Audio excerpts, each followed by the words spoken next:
Oh, okay, how you guys doing tonight? You doing okay? Yeah, well, this is a wonderful place here. Well, this is my first time in Toronto. First time in this port. I said this is my first time here, but generally somebody say, have you ever been to Toronto before? I'd say, well, no. And the reason why I said that is because I have been to Toronto before, about 40 years ago. So, I mean, this is like my first time because 40 years ago, Toronto didn't look nothing like this. Okay, I'm supposed to give a little talk or something. Man. You know what kind of gives me a little boost is, you know, like if you ask questions, you know, like, so Frankie, were you ever born? You know, questions like that. Where you from, Frankie? And I just come out and say, well, no, I wasn't, man. I was dancing before I was even born. And there's a hand raised over there. Okay, I was watching one of the videos that had you in it, and you were telling a story about how your mom saw you dance this one time when you were really young, and she looked at you and said, man, you'll never be a dancer, you're too stiff. Yeah. Okay, but you were dancing at an early age, right? And even when your mom was telling you you were too stiff, did you feel stiff, or did you feel like, no, hey, I'm going to be a dancer? Or do you remember? Oh, that's a tough question. Okay, for those who haven't heard that particular story, okay, he started me off, so I'll tell that little story. And this is my mother was a dancer. She used to love to go to parties and different things like that, and she would like take me with her to these parties, and they would be like out in this one big room dancing, you know, the music is playing and my brother and our friends, they out there dancing, and she used to stick me in this room with the hats and coats and everything, you know, because, you know, she didn't like babysitters, you know, so she said, okay, Frankie, you can come go with me, but you're gonna, you know, you have to stay in the room with the coach, you know, but you know, like, I used to always like go to the door and I peek, open the door up and I see my mother and them out there just dancing, just carrying on there. I said, oh wow, you know. I remember one particular time when I was in this room with the coats and everything, and you know, I got a little tired and I laid on the bed, you know, on these coats, and somebody come in and threw a coat over top of me, you know. And then when they got ready to leave, he picked up the coat and me and started walking out with it, you know. So I know he must have had a few too many, you know.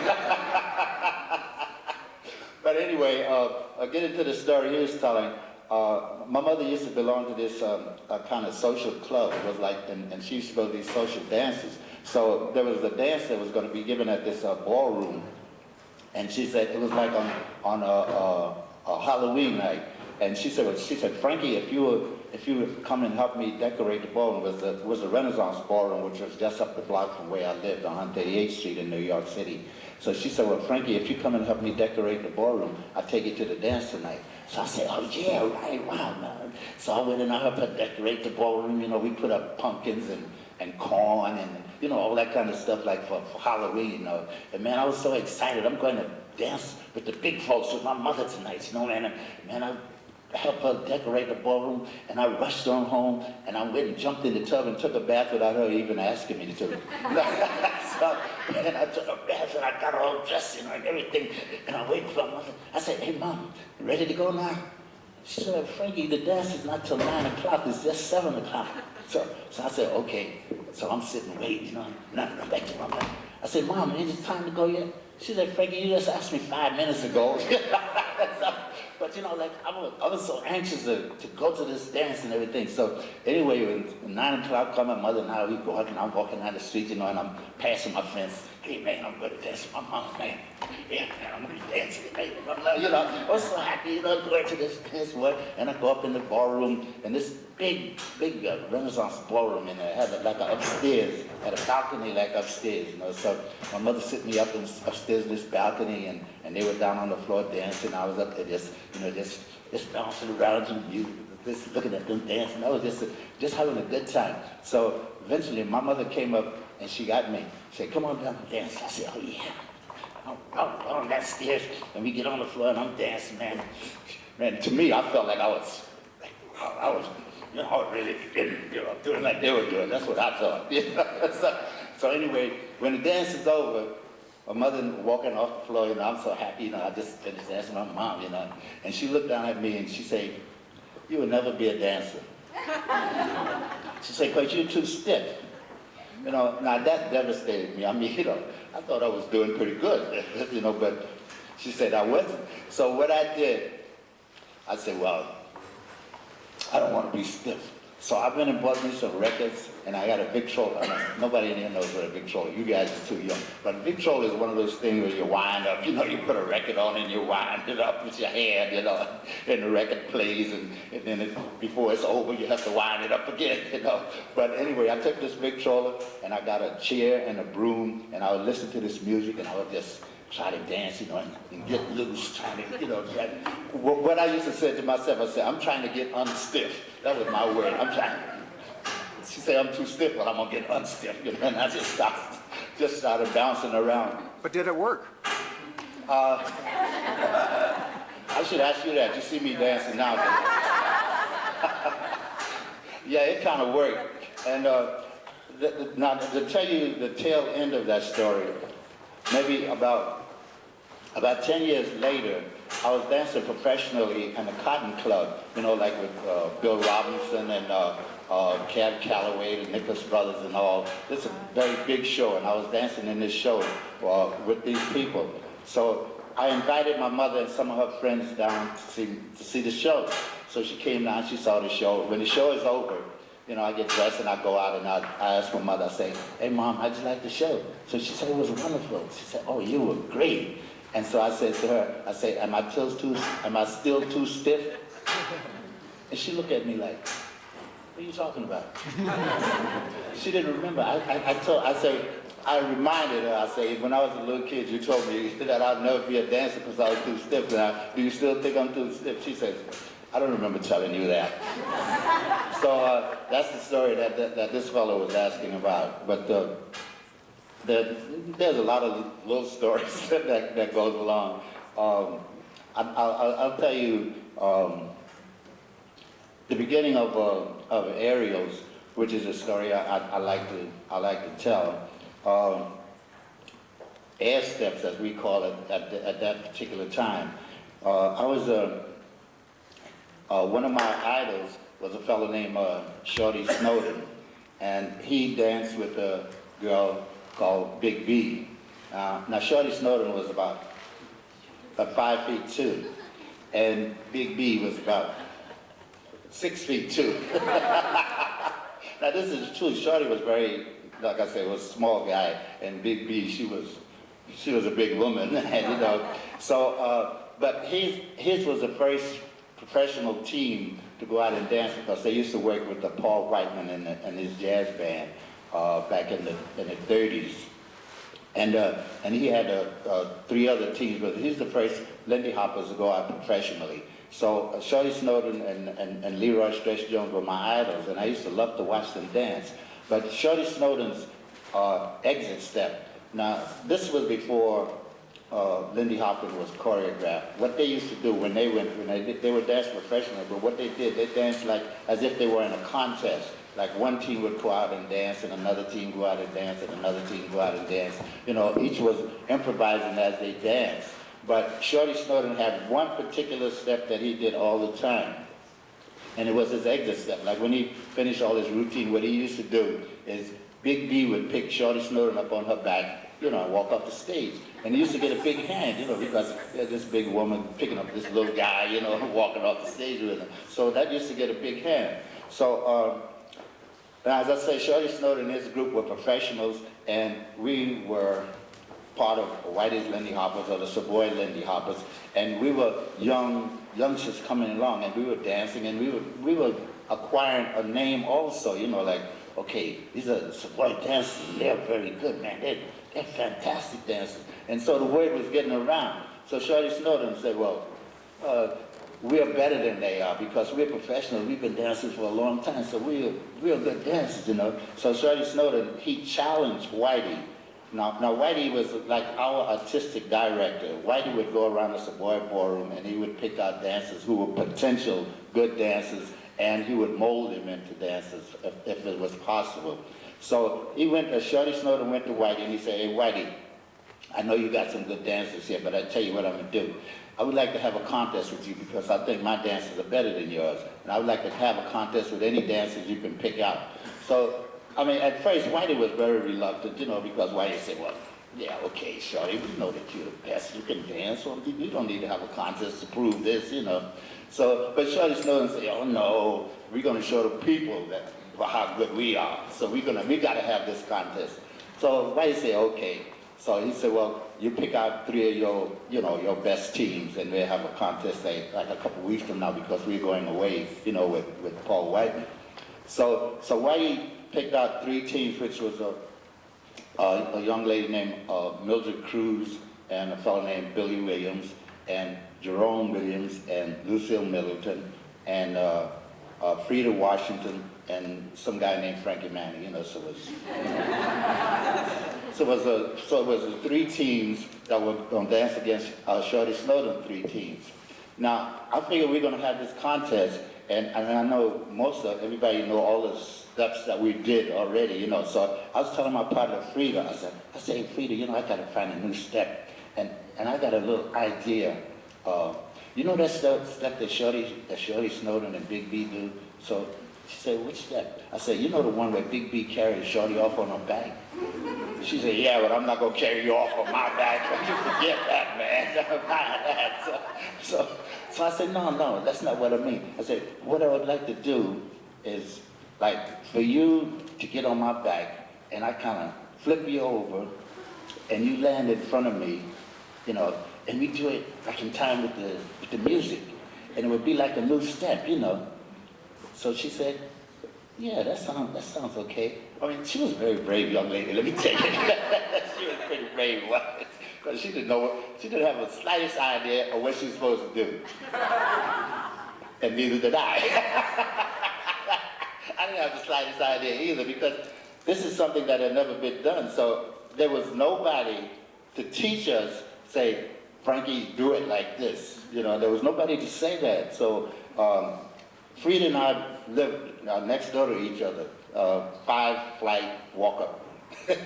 I lived on the top floor, she lived on the top floor, but she lived like next door. And I would holler out the window, I said, hey Frida, come on over. So she run across the roof, you know. Run across the roof to my house, you know. And I took the mattress off the bed and I put it down on the floor, you know. And I said, okay, now let's do this step. Yeah, she said, all right, how do we start? I said, well, I don't know. We start with our back to back first. So she said, okay. So we got back to back. I said, now what? So I mean, you know, not the slightest idea. So I said, okay, you got to get up on my back, you know. So she jumped up on my back and I hit the floor. Boom. Well, I mean, I don't want to go through everything that happened because that would take all day just for me to tell you all the mishaps that we went through. But finally, we got into a way that I could lift her on my back. Then I said, okay, now you're supposed to roll over and come down on your feet in the front. So, yeah, you know how that went. About 7 or 8 times before she could actually do that. But anyway, we finally did the step. You know, to make a long story short, or a short story long, we finally got around to the point where we could do the step, but I could, you know, get her on my back and I could flip her over and she'd land in time with the music. So we got it to a point where we could do it each and every time. So I moved the mattress off the floor, you know, and then we started doing, I would play the music and we would dance and I would, you know, turn her and flip her over until, we rehearsed about 3 or 4 hours a day, you know, like for the next 2 weeks, until finally we got it down so we said, well, yeah, we can do this now, we know the step, you know. So it comes this Saturday night for the dance. Now Shorty Snowden, as I said, was a professional, and he got supposed to be the 3 best dancers, Lindy Hoppers in New York. And Whitey's got his 3 dancers, who's supposed to be the best 3 teams in Whitest Lindy Hoppers, right? So now these 6 teams combined should be the best dancers in New York City, right? So Shorty Snowden said, well, okay, Whitey, one of my team will dance, and then one of yours, and one of mine, you know, back and forth like that. So Shorty Snowden, I mean, what he's thinking when we say, well, when my team go out there and they finish dancing, ain't gonna be nothing left for them guys when they get out there. So anyway, Shorty's first team, Leroy, he started dancing first, and then Freddie started dancing, and then Shorty danced.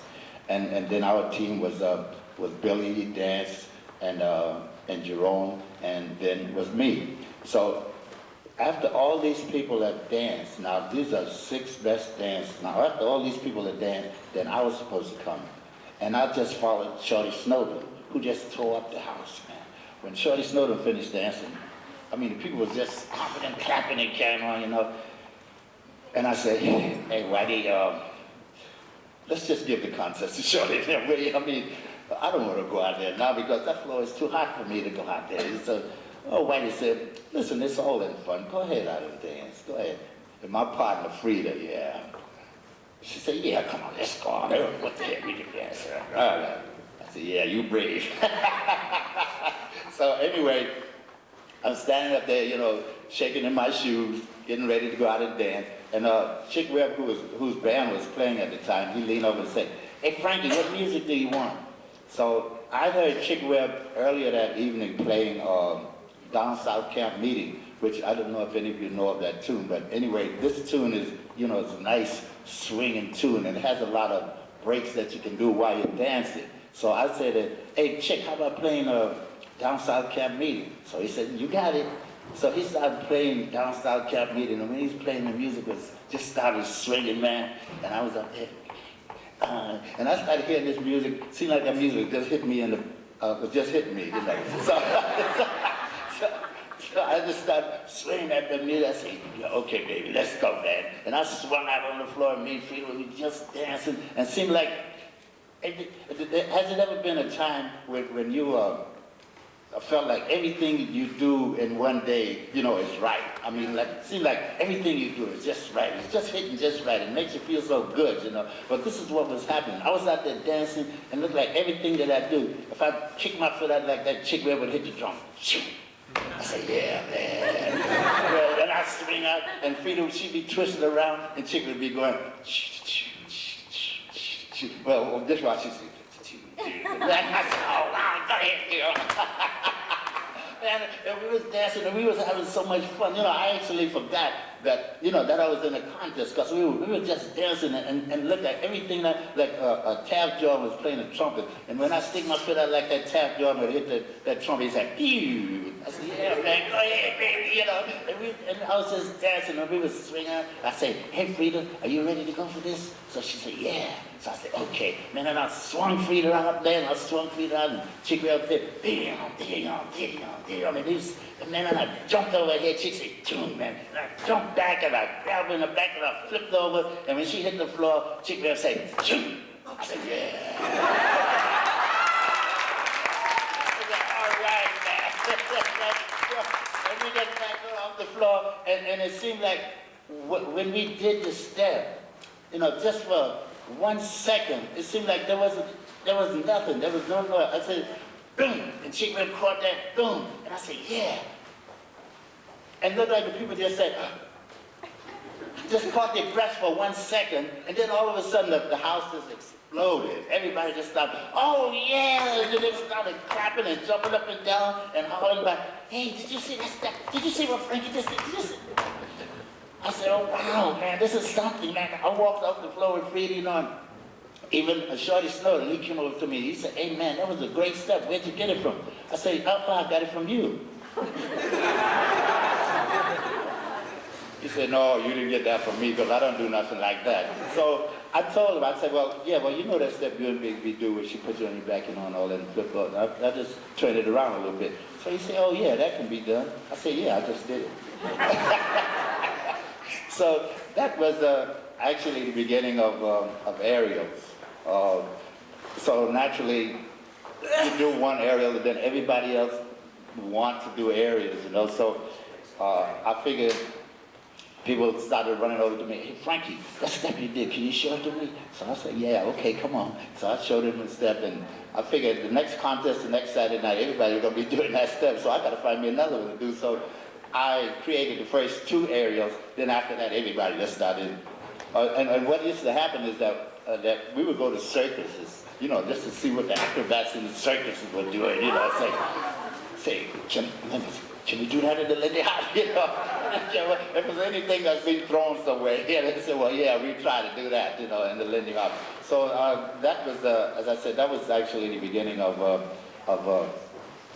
aerials, or air steps, as we call it back in those days. Because, and I just want to say something.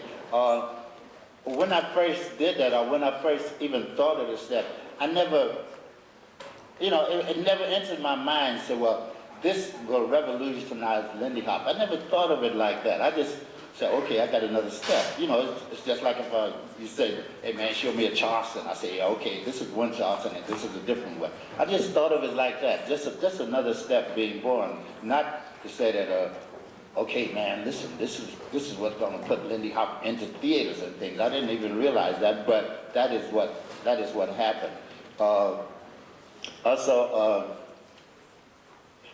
when the ensembles were being created, I know you all have heard the tune "Posing" by Jimmy Lunsford. You know that dum dum dum dum dum, posing. You know that particular tune. So that tune was being played back in 1935 and early 1936. And I was dancing to Jimmy Lunsford. He was playing that tune, and every time he said "posing," I would just hit a pose, no matter where I was, you know. And I'd be dancing, and I'd hit a pose.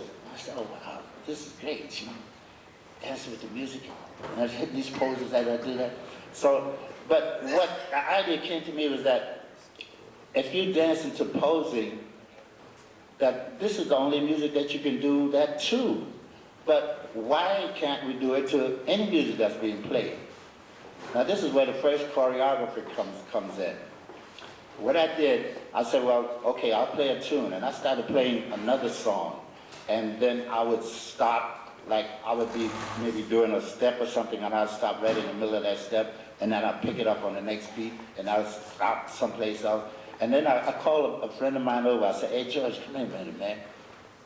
Let's do this Charleston. And when I say stop, you stop, okay? So he said, well, okay. So I started doing the Charleston and step, and I said, now stop.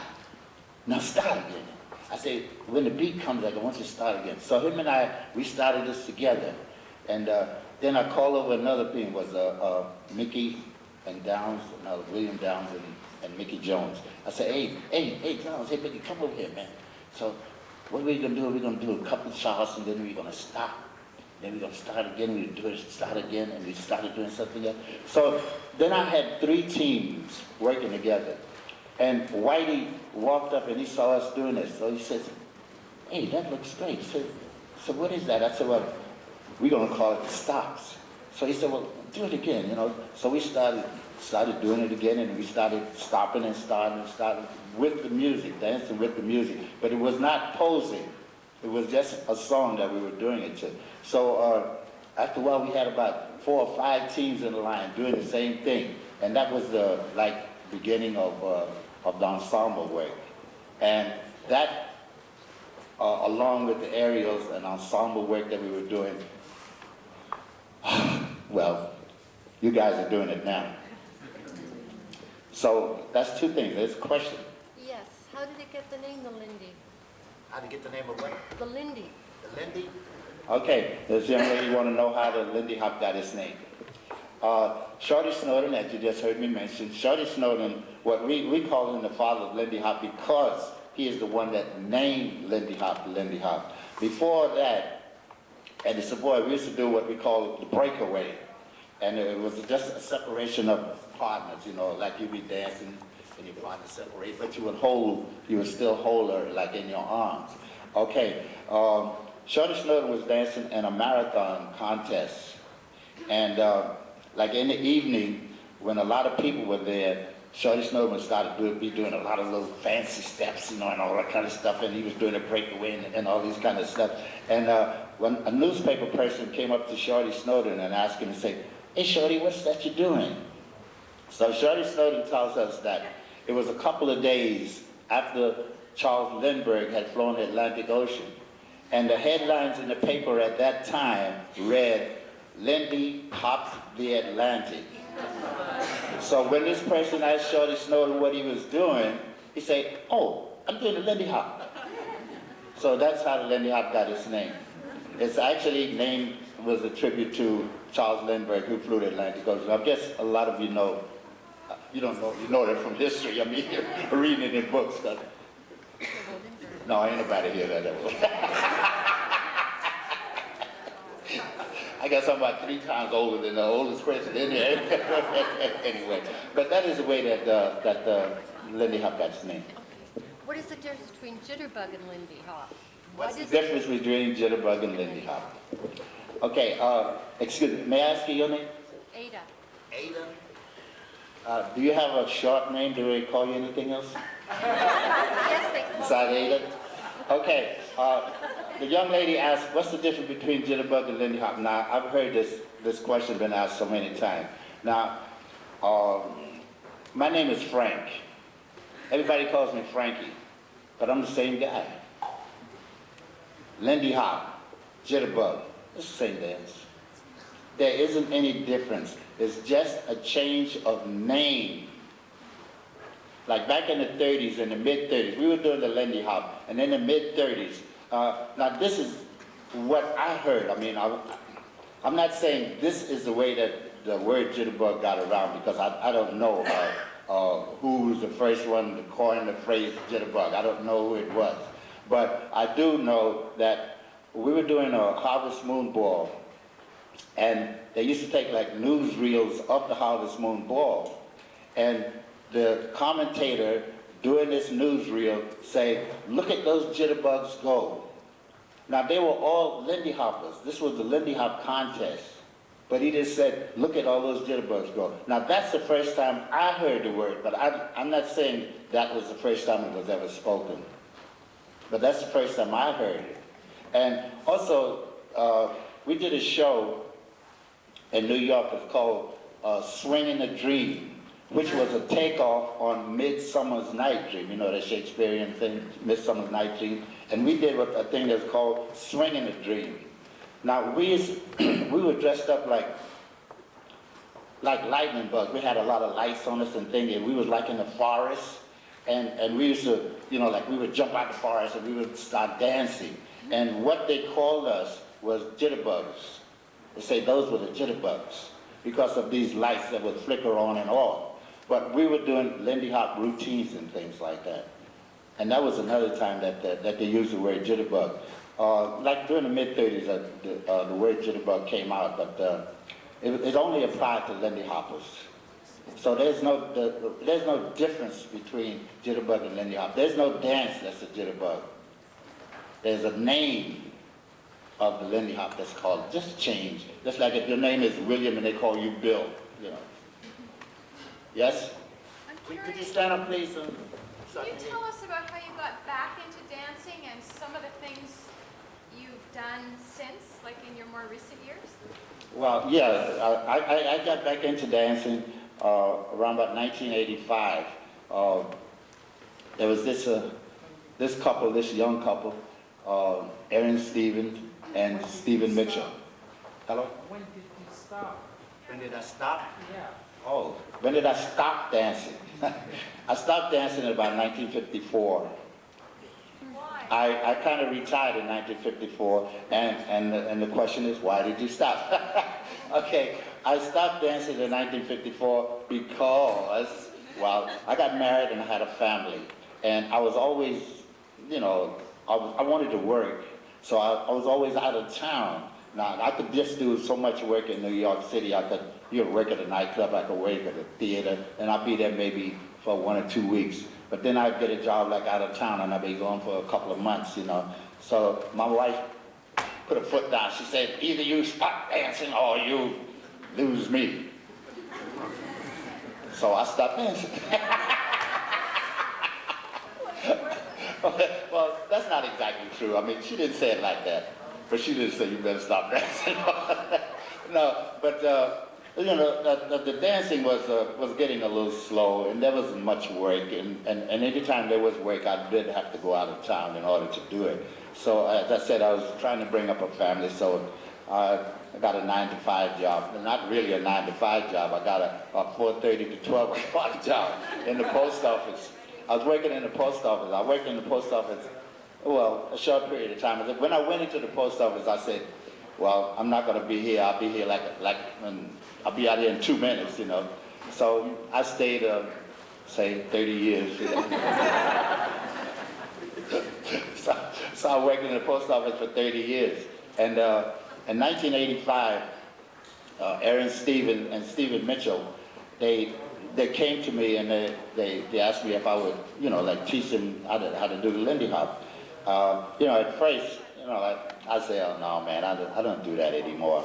But then I saw Aaron and Stephen dancing, you know, and I said, oh wow, these guys can really dance, you know. And I said, well, these youngsters, if they want me to teach them how to dance, I can show them a couple of things, you know, and they can do whatever they want to do after that. So I started teaching Aaron Stevens and Stephen Mitchell. And when I started doing that, the Rhythm Hot Shots from Sweden, they came over and they asked me if I would come over and teach them. And well, that kind of got me back into it. And I went to London, I started teaching them. I went to Germany, I started teaching some German. And I went to California, started teaching people out there. And well, I'm just traveling all over the country and all over the world nowadays, just trying to spread the word of joy around, letting you know that when you dance, you can be happy.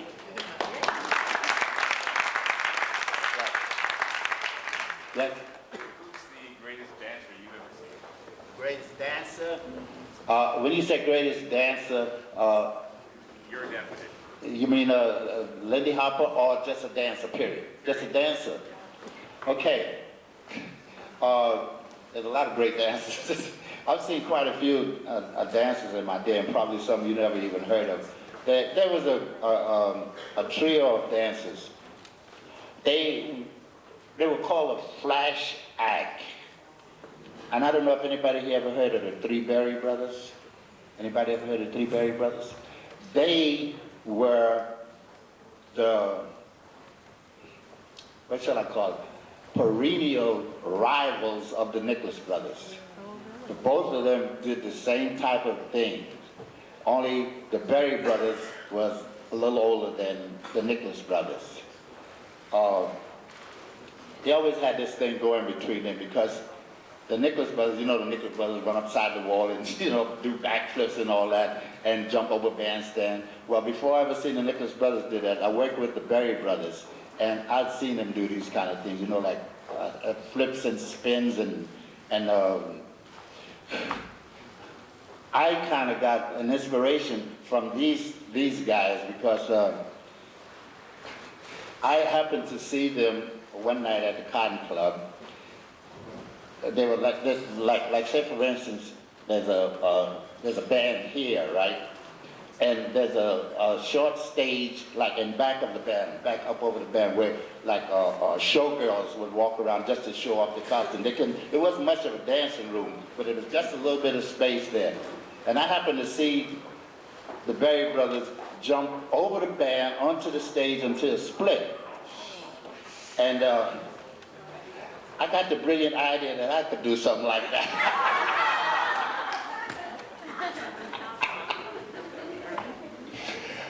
Once I was playing Apollo Theater, I'll never forget it, with Erskine Hawkins' band. And as I said, I've seen the Berry brothers jump over this bandstand.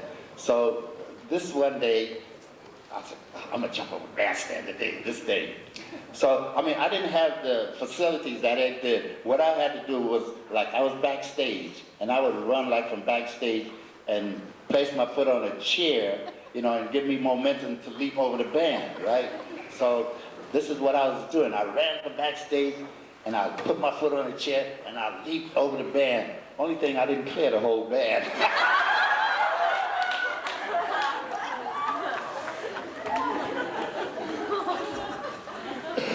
Luckily, I didn't hurt myself, but I landed among all the music that the bandstand had, you know, like the bandstand, like these bandstands there. I knocked out all those bandstands, and the music was all over the floor. The people in the audience was dying laughing, and the band was up there trying to blow it. They didn't have the music. And I was running around the stage trying to pick up the music, you know, put it on the bandstand, and I was putting trumpet sections and saxophone sections. Oh, man. Well, I didn't do that no more.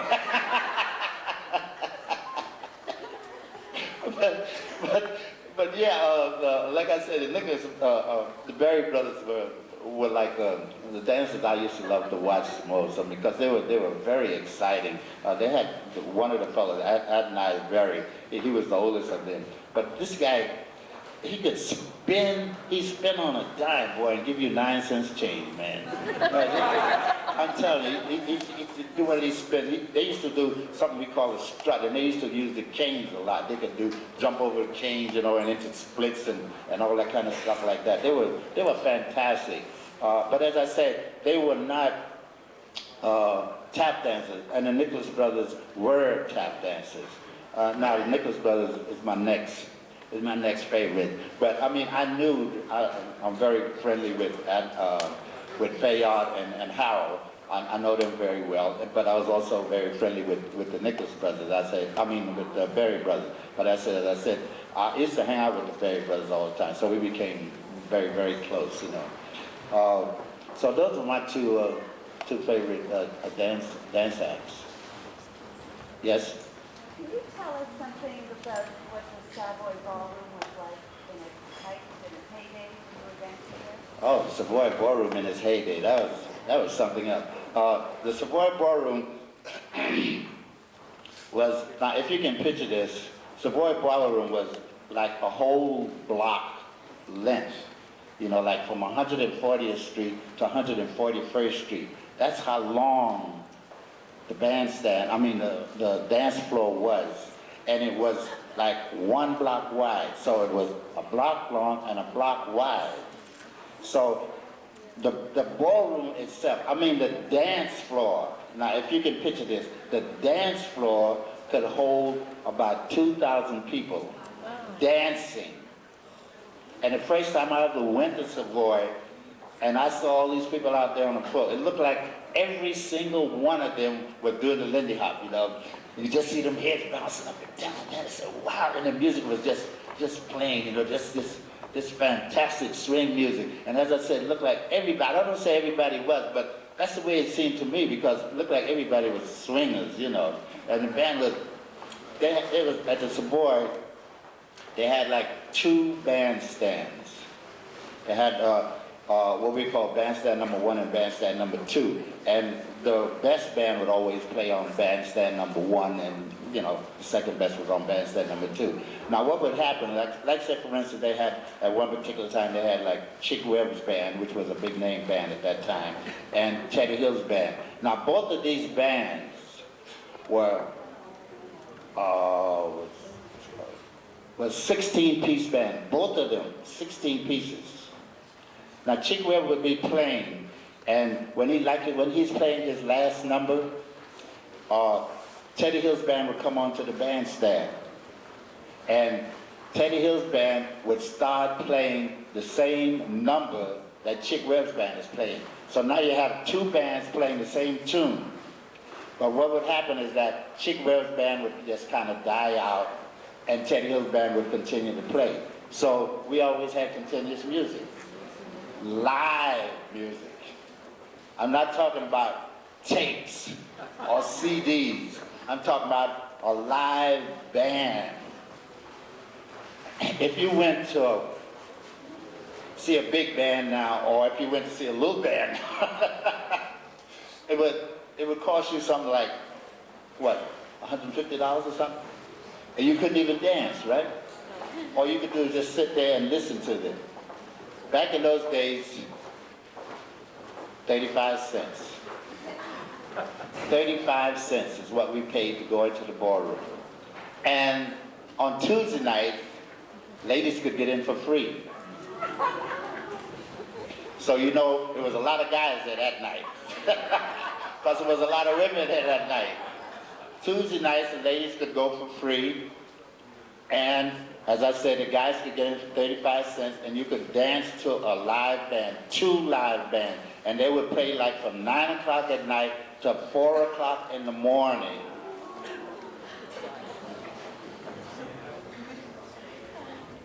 Now, this is the truth. This is honest truth. And also, this was every day in the week. Not one day, every single day. The ballroom was open every day, Saturday through Sunday, every day. They had Monday night, Tuesday night, Wednesday night, Thursday night, Friday night, Saturday night, Sunday night. They had a dance, and the 2 bands played. And this was at the Savoy Ballroom back in those days. That's what it was like in those days. So, you know, like now, I mean, you may get a chance to go someplace and dance, what, maybe once a month, once every 2 weeks or something like that. But as I said, and I'm only speaking about the Savoy Ballroom now. I said Savoy Ballroom was open every night, which is true. But we also had the Renaissance Ballroom, we had the Alhambra Ballroom, had the Dunbar Ballroom, the Audubon Ballroom, Golden Gate Ballroom. I mean, there was almost a ballroom on practically every corner in New York. They all wasn't open every night in the week, but on the weeknights, the weekends, they would be open. But the Savoy, you could go in every time, every night. This young lady over here first. Hi. So is there anywhere, like you travel around the world now, and is there anywhere in the world which stands out as being a vibrant Lindy Hop scene going on? Like, I know it's compared to what you're talking about now, but, you know, where is it for Lindy really happening?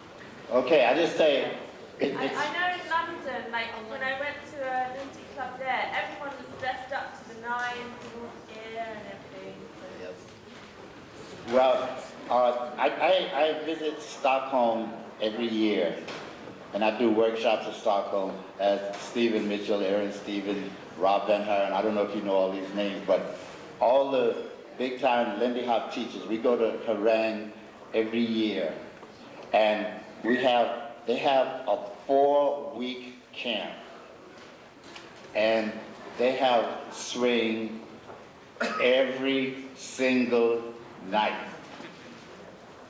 They have a band, live band on the weekends. During the week, you can dance from dawn to dawn. And this is in Harang, Sweden. It's just outside of Stockholm. Like, they have this dance camp. And this is the one place that I say, well, I hope you can make it sometime, because if you want to see some fantastic dancing, and if you feel like you want to dance, by the time you leave there, boy, I'm gonna tell you, you're gonna be a dancer, or you're gonna just say, I ain't gonna dance no more. Because it's fantastic there. It's really a dance scene. That's when everyone is there. And there's another thing about this camp is that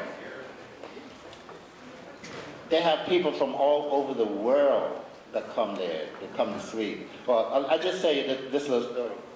When I first went there, it was like in 1988. And I went there just to teach the rhythm hot shots. It was just them. And we went out to Harang, and we did a workshop. I did a workshop with them there. Now, their first dance camp that they had it for 2 weeks. They had 80 people. And they were so excited. Man, we got 80 people here, wow. That was in 1988. Last year, I was at the dance camp. The same dance camp. It's a 4-week dance camp now. They had over 900 people at this dance camp. So that's how much it has grown, from 80 to 900. And I imagine this year it's going to be more than that. And it's, as I said again, it's people from all over the world. They come as far away as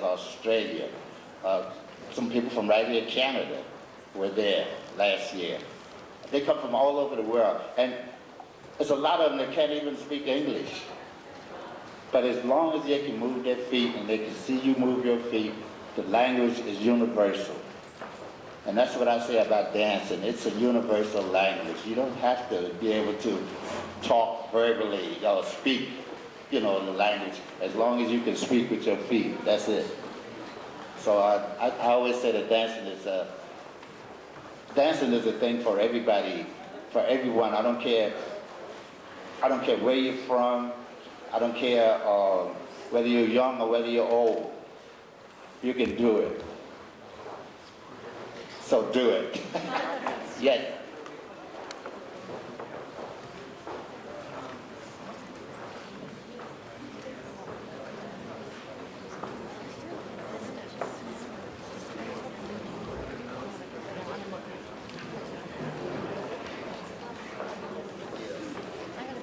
Okay, I was speaking about Stephen Mitchell.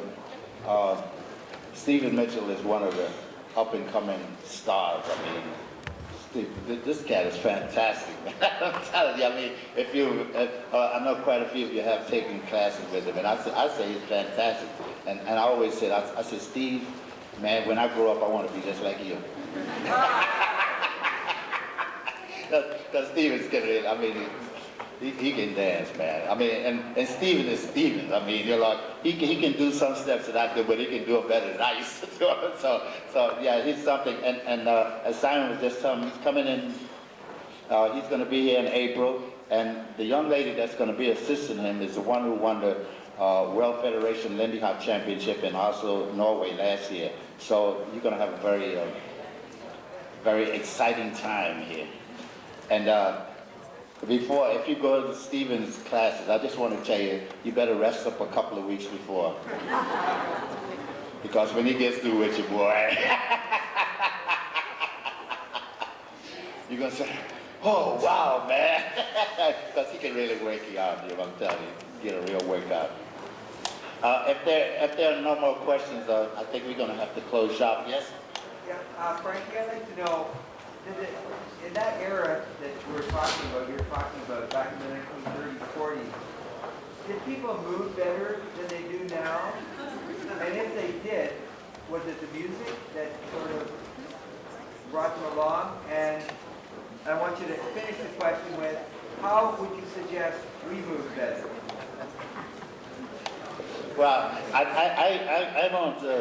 I won't say that they moved better back in those days, because as I explained to you before, back in those days we did not have teachers to teach us, and people moved the way that they moved the way that they felt, That's the way that they moved back in those days. But now you have a teacher where, you have somebody to teach you where you can say, well, look, this is the way the movement should be. Okay, you do it the way that you're shown how to do it, but eventually you're going to add your own personality to that step, So I won't say that, and you say, well, how to make you move better. I don't know. What I said is like, the difference between now and then was that then we had swing music all the time. That's all we listened to, on the radio. I can't say television because there was no television. But on the radio, that's all we listened to was swing music. Now you listen to all kind of music. But the most kind of music you listen to is like rock music. Most everybody is listening to that. So you're not going to move the same way as we did because we were moving to the kind of music that was being played at that time. Now you're going to move to about several different kinds of music, so you have several different kind of movements to do with that, But I always say that if you want to learn how to move better, if you want to learn how to swing better, you have to play swing music. And that, to me, that will give you that movement. Swing music. I go for swing music. Anybody else here with me? Yes, one more question and that's it. Would you stand up to the candy? Cruise lines that specialize in Excuse me, involving men. will you get to Do speak you know up? any cruise lines that specialize in involving men?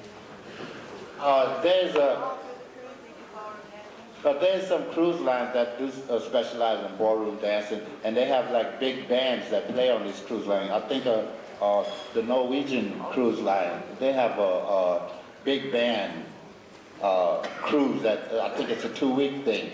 Well, what I do, I go on a cruise every year. I mean, I take a vacation. I go on a jazz cruise on a Norwegian line every year, and like last year, they had Illinois Jackettes big band, and I had 7 nights of dancing, Jim. It was fabulous, I'm telling you. But they has all these jazz greats, and they encourage you. They play music for you to get on the dance floor and dance. And they have about 4 lounges on the boat.